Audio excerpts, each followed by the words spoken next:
Hello and welcome to this Forex Preview at XM.com.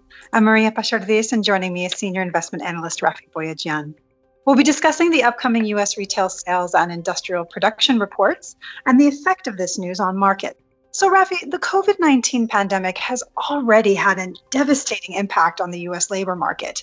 So should we expect the U.S. retail sales and industrial output figures to be disappointing? Well, certainly we're not expecting a pleasant reading from the retail sales and industrial output reports. As you mentioned, we already saw the impact in the labor market. We saw the unemployment rate shooting higher, and that's only the beginning of what's to come in the coming months. And given that consumption, we did see a big drop in consumption due to those lockdowns being enacted in many states across the US. Of course, it goes without saying that retail sales plunged in March. So analysts are expecting a drop of 8% over the months.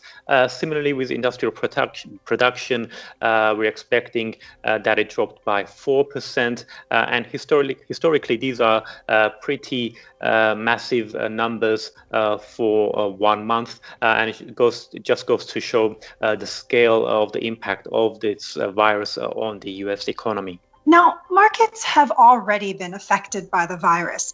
Is this data likely to make any big waves now?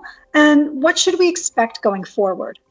That's a really good question because we are seeing some signs that perhaps the markets have already priced in the worst of it, and also we have had plenty of stimulus, both monetary and fiscal stimulus, both in the US and in other countries as well. So that does appear to have stabilized the markets for the time being.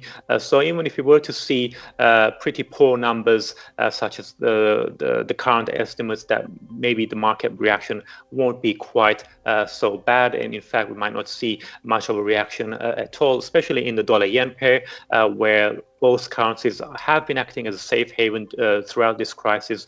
So if we were to get a worse than expected number, we might see dollar-yen coming under very small pressure.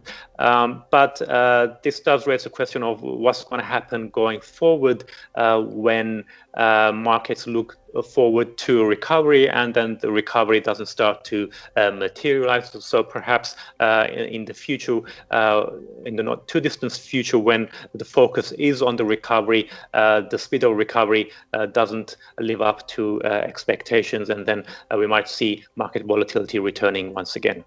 Rafi, thanks so much. And thanks for joining us here at XM.com.